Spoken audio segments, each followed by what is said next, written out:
하나 이번 달 총과 지난 말도 모르겠는데 뉴스에 나왔습니다. 이제 세마그루탄 미코미를 사용했더니 넌 아테라이틱 엔티로 이스케믹 코팅 페이지가 증가하더라. 이게 혹시 보셨는지 모르겠는데 뉴스에 나왔습니다. 이게 뭐냐?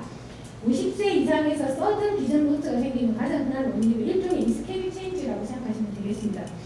작년에 자마에서 이 약제 세마그루탄을 사용한 환자분이 그렇지 않은 분에 비해서 당뇨 환자만 포함했을 때는 상대적으로 1.8대 8.9%가 상당히 리스크가 올라가는 거죠.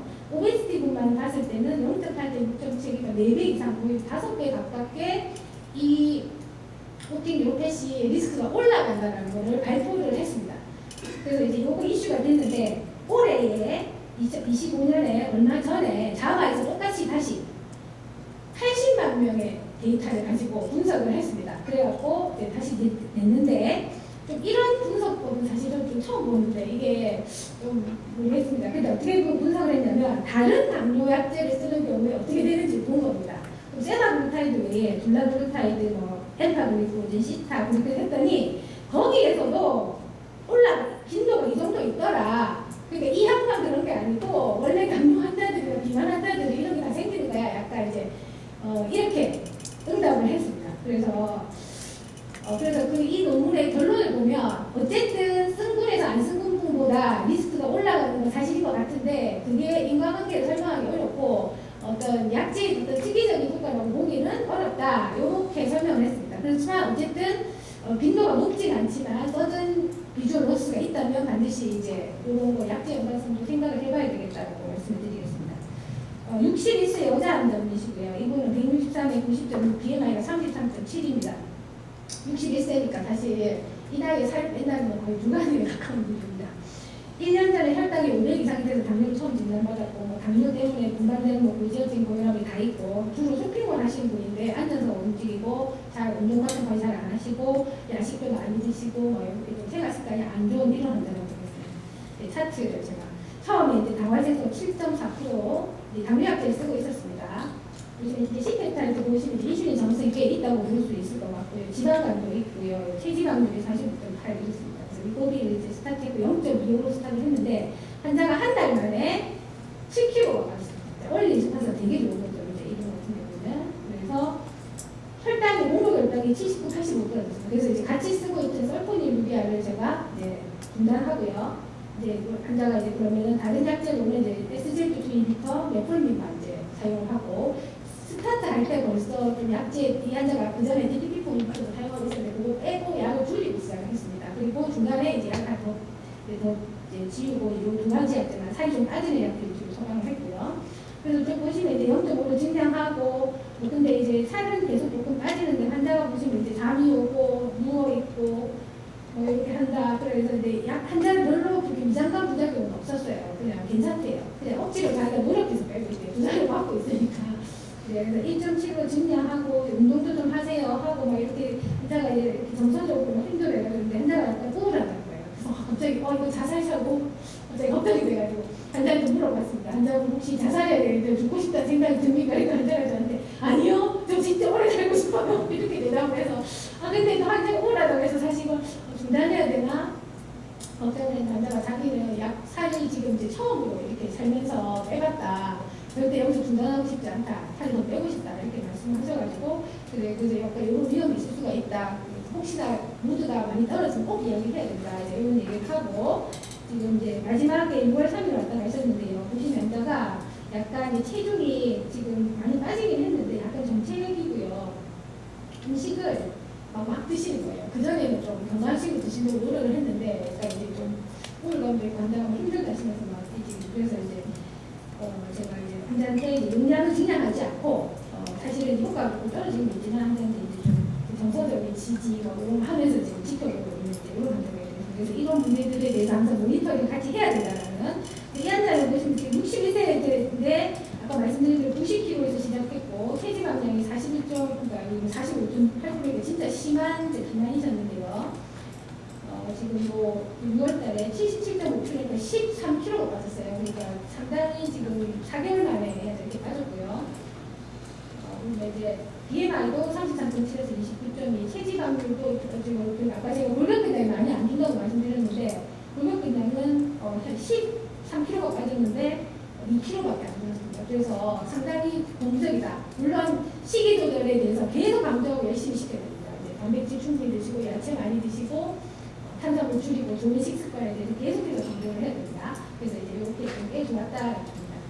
이 GLP 리셉터 아고니스트가 이렇게 효과가 좋은데 고민이 있습니다. 뭐냐? 일부 환자가 반응이 없는 분이 있습니다. 그래서 한 보고에 따르면 5% 미만으로 빠지는, 그러니까 넌 리스판크로 보는 분이 10에서 10.17% 정도까지.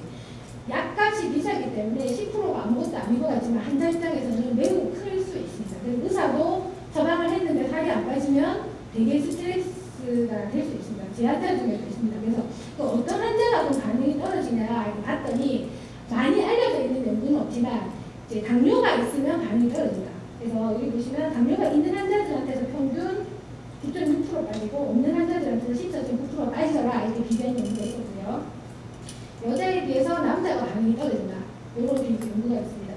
그리고 이제 어떤 환자가 이렇게 반응이 좋냐? 아까 20% 이상 빠지는 이제 슈퍼 리스탄스라고 하는데 이런 환자분들은 주로 헝그리각 페노타입이라고 해서 그러니까 배가 빨리 꺼져요 라고 하는 환자들. 이런 환자들이 제일 반응이 좋더라. 근데 뭐 이거를 뭐 어떤 특별한 페노타입이라고 말하기는 어려운데요. 근데 뭐 그 진짜 비만 환자들 분들 이런 경우 있거든요. 하루 종일 배가 하나도 안 고파요.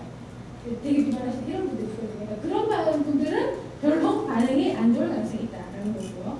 그 다음 여러 가지 파라미터 중에 지금까지 그래도 어느 정도 일반되게 보고되는 것은 얼리 디스턴스, 그러니까 3개월 안에 5% 이상 안 빠지는 분들은 계속해도 생각보다 잘 안 빠집니다. 그래서 약값이 비싸기 때문에 너무 이제 억지로 무리하게 끌고 가서는 생각보다 좋은 결과를 못 볼 수도 있습니다. 그래서 초기에 보시고 좀 반응이 없다 싶은 분들은 적절하게 캐스터링 하는 것도 방법이다. 이렇게 말씀을 드리겠습니다.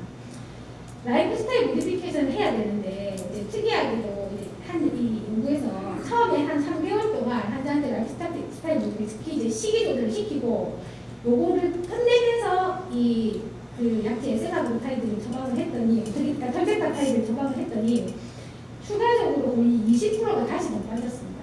그래서 이제 보통 다른 연구에서 이 라이프 스타일 모디피케이션을 약제하고 동시에 이렇게 한 연구들이 대부분이었거든요. 근데 그렇게 비교해보니까 토탈로 치니까 이게 훨씬 더 잘 빠지더라. 그래서 이게 같이 하는 것보다 라이프 스타일 모디피케이션을 먼저 하다가 뒤에 약제 처방하는 게 더 좋겠다. 이런 언급이나 논문들도 있습니다. 그래서 근데 이거는 뭐 모르겠습니다. 이거를 아직까지는 이런 연구가 많지 않고 왜 그런지에 대해서도 이야기할 수가 없어서 그렇지만 이런 흥미로운 결과들이 있었다라는 거고요. 그래서 상당히 많이 25% 진짜 긍정적인 결과거든요. 그래서 이런 일이 있었다는 거고.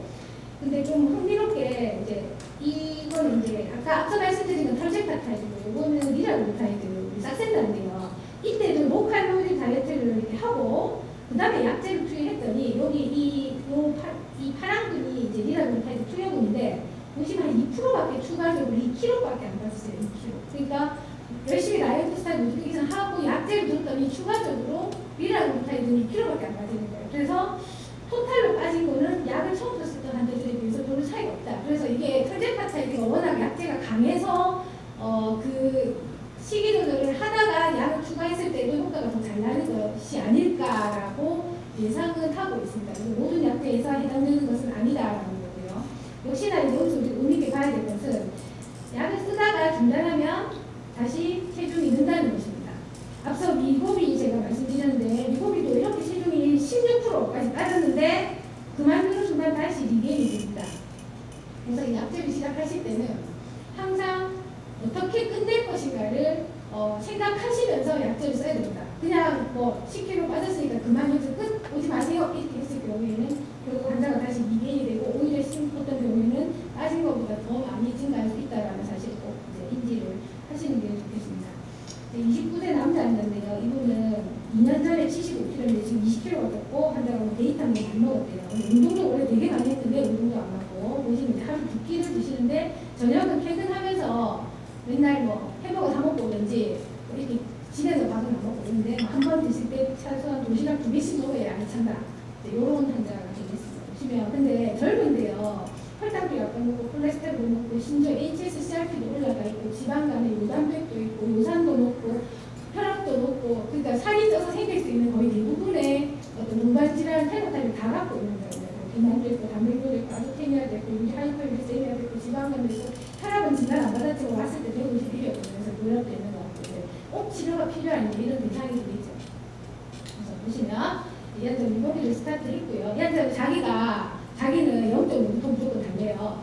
0.5는 자기 두가 분명히 없을 거라고. 그래서 제가 환자한테 못 이겨가지고 0.5를 시작을 했습니다. 그래서 환자가 2번 맞았는데 2kg가 빠졌대요. 그리고 이제 그 파라미터들은 조금 이 환자는 크레아틴도 높고 이래가지고 사실 제가 좀 걱정을 했거든요. 아주 태미하게 높고 이래가지고. 근데 이제 단백뇨가 환자가 이렇게 꽤 있었습니다.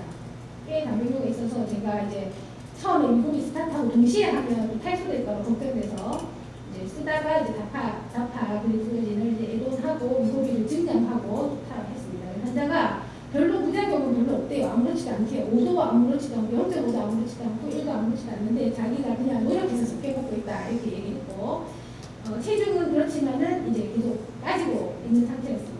그래서 계속 이제 아소테니아라 이런 곳에 제가 이제 또 자파를 증량 애돈했기 때문에 또 아소테니아가 생길 수 있겠죠. 그래서 그것도 모니터링하고 근데 그래서 이제 효과가 없다고 했기 때문에 제가 1.7로 증량을 했는데 한달 1.7 전까지는 아무렇지도 않다고 했는데 1.7 맞더니 설사하시면서 혼자 중단하고 설사하시면서 도저히 살 수가 없어요.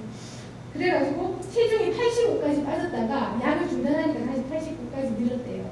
그래서 제가 근데 아깝게 지금 한 10kg를 뺐는데 다시 또 급격히 약을 끊자마자 막 다시 증가를 하니까 제가 그래서 그러면 다 맞지 말고 3분의 1만 한번 맞아봐라 이렇게 얘기를 했습니다. 그런데 이제 환자가 이제 그 다음 며칠 뒤에 와서 3분의 1만 맞는데 살이 너무 찐다는 거예요. 그래서 환자한테 제가 그럼 다시 약간 미고비를 증량하면서 근데 이제 그 크레아틴 잠깐 올라서 수분 충분히 하고 이렇게 하면서 이제 지금 한 달 뒤로 지금 모니터링을 할 예정입니다. 그래서 제가 이제 케이스 그때 이제 환자가 랩은 사실 보면 많이 좋아졌습니다. 혈당도 많이 좋아졌고 뭐 콜레스테롤도 많이 떨어지고 노산도 떨어지고 특히 단백뇨 같은 경우는 SGLT2 효과도 있긴 있지만 거의 정상 수준까지 떨어지고 혈압도 많이 안정화되고 파라미터들은 좋아졌는데 이제 이 환자는 지금 급격히 다시 늘고 있고 약에 대한 이제 토로가 떨어져서 이제 어떻게 잘 해결을 이거를 제가 말씀을 안 드렸는데 이제 설사약도 좀 처방을 해줬습니다. 설사 너무 많이 하면 탈수가 위험할 수 있어가지고요. 그래서 처방을 주면서 지금 보고 있습니다. 그래서 그 이제 약제가 매우 막 부작용도 좋고 좋다라고 하지만 실제 생각보다 약간 중간중간에 허들이 있을 수 있다는 걸 제가 이제 말씀드리려고 말씀드리고요. 특히 주의해야 될 것이 아까 계속 강조드리는 것이 약을 끊고 나서 다시 체중이 는다는 것입니다. 그래서 어떻게 우리가 해야 되냐?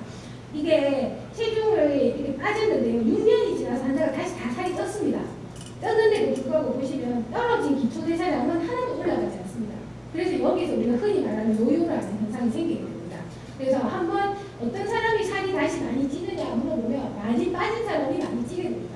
그래서 많이 빠진 사람일수록 리게인의 리스크가 훨씬 크다고 생각하셔야 되고 기초대사량을 줄이지 않기 위해서 부단한 노력이 필요합니다. 그래서 아까 식이도 단백질 충분히 드시고 근력 운동하고 그 다음에 이런 것들이 되게 필요하고요. 특히 우리가 헝거 센스라고 하는 아까 말씀드린 그 배고픔을 느끼게 하는 호르몬들 또는 뉴로펩타이드들이 살을 빼고 나면 1년 이상까지 지속됩니다. 그러니까 1년 이상 동안 우리가 아무리 살을 빼서 유지를 해도 몸에서는 다시 돌아가고자 하는 상태로 계속해서 내가 조금만 방심하면 다시 체중이 증가하려고 대기하고 있습니다. 그래서 우리가 단기간에 어떤 이 체중 감량 효과를 만족하면 안 되고 이거를 장기적으로 이 어떤 리셋이 되도록 하는 것이 정말 중요하겠다 이런 말씀을 드리겠고요. 그리고 특히 이제 굶게 되면 이제 제일 안 좋은 경우가 이런 겁니다. 환자가 이제 약을 맞고 식욕 배가 부르니까 음식을 잘 안 먹어요. 근데 하루에 한 끼를 먹어요. 특히 젊은 여자분들이 그러는데 한 끼를 먹는데 케이크만 먹는다든지 과자만 먹는다든지 이런 식으로 식사를 합니다. 그럼 살이 빠져요. 왜? 절대 칼로리가 워낙에 줄어들기 때문에 살이 빠지는데 이제 이런 다이어트를 하게 되면 흔히 말하는 이제 음식 섭취에 따른 도파민 리스판스가 확 증가되면서 음식 중독 상태가 돼요. 그래서 음식에 대한 쾌감이 자꾸 증폭되고 리워드 시스템하고 커플링 되면서 나중에는 약을 중단했을 때는 이제 급격히 다시 요요가 오는 이런 현상으로 갈 수가 있습니다. 그래서 환자들한테 제가 계속 강조하는 것은 살이 얼마나 빠졌다, 얼마나 적게 먹었다에다가 포커스하지 말고 내가 얼마나 무엇을 먹었는지 어떻게 생활했는지 포커스해라. 계속해서 이제 그거를 강조하는 것입니다. 재미있는 연구 결과가 하나 있었는데요. 그 다이어트 이후에 웨이트 리게인이 많이 되는 사람이 있고 그렇지 않은 사람이 있는데 무슨 차이가 있는지를 이제 봤더니 여러 가지 학설이 있지만 봤더니 이제 마이크로바이옴이 차이가 있더라. 그러니까 살이 다시 찌는 사람들은 살 빼기 전이랑 그냥 살 빼고 나서 마이크로 바이옴이 하나도 변하지 않았다는 거예요. 그래서 그런 사람들은 다시 다 찐다는 거죠.